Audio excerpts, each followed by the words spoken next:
fundamental law of the known universe is that a red dress can fix anything. At least I thought that at 8 years old. My mom and dad and I were leaving St. Louis to go back to California. He just separated from the Air Force. And yet again, I was going to be the new girl at another new school. So we drove across the country and we arrived at my grandparents' house in Van Nuys, California, and I was quickly enrolled in Van Nuys Elementary School. The things that stand out to me on that first day are these. My grandmother and my mother walked me to school, each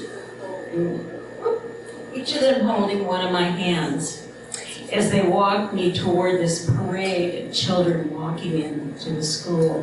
And I saw these girls in these beautiful spring dresses. They probably didn't all have these beautiful spring dresses, but to my eyes it looked like every one of them had a beautiful, expensive dress.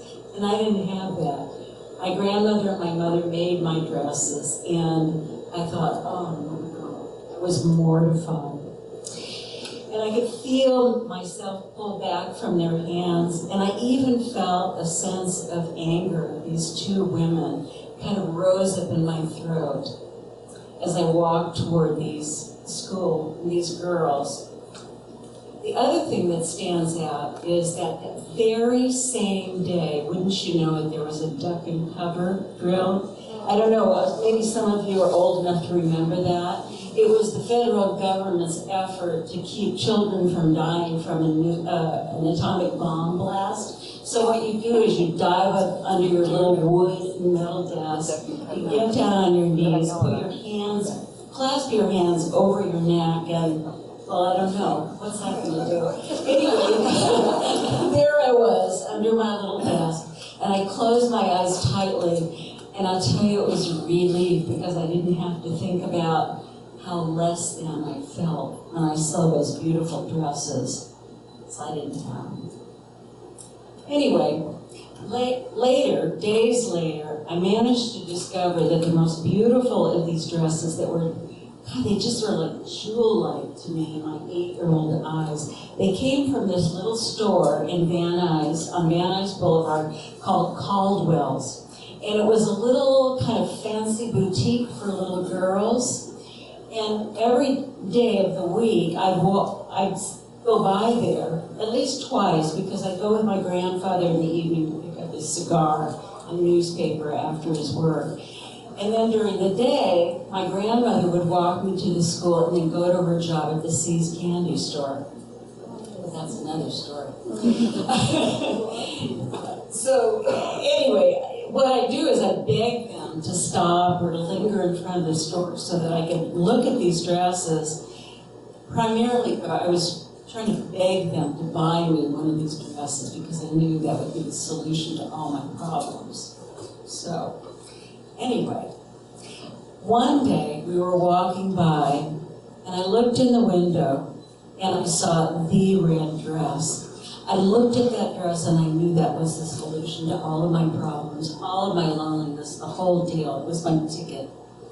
It was what was called a watered taffeta dress. And when the light hit it from the outside of the building, it looked like drops of water were sparkling off the sides of it.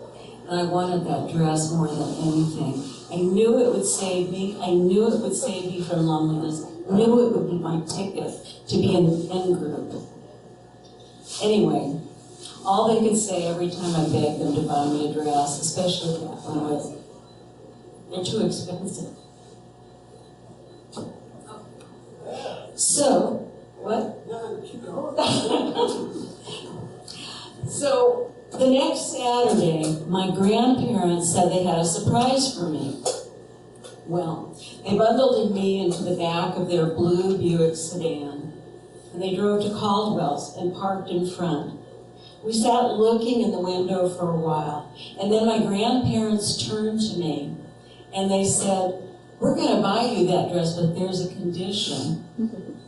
I was so focused on looking at the dress that I didn't know what was going to come next, but my grandfather said to me very slowly, I will buy you that dress, but you need to walk in alone without shoes or socks on.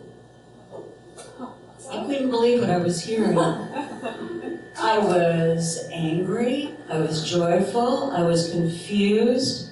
I didn't quite know what to do. I was 8 years old. I wanted somebody to decide for me. They turned back around. So I was looking at the back of their head and looking at the dress. I wanted my parents to be there and intervene, but they weren't there. They were looking for a house for us to live in.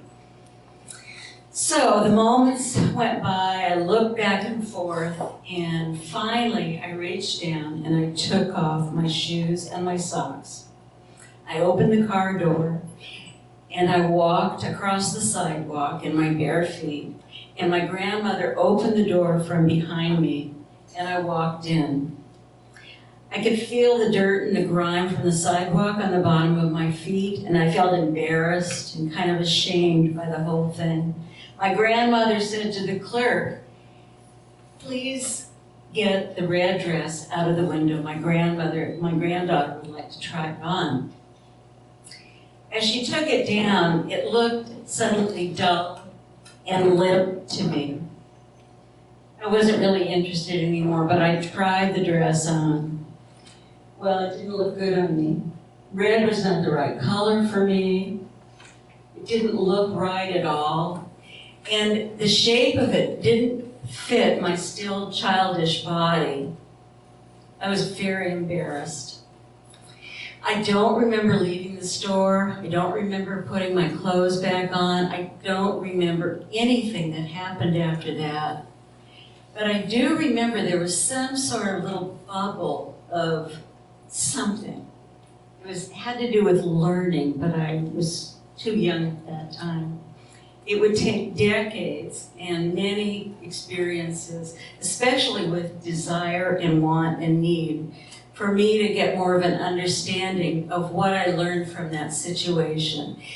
And even though it sounds kind of cruel, and even sounds cruel to me today when I tell that story, what I learned from that was so important to me. What I learned was that I would never be able to cope with my own loneliness or my own kind of shattered sense of self with a dress or a material object or any person. That I would find myself in a different way, but it wouldn't involve a red dress.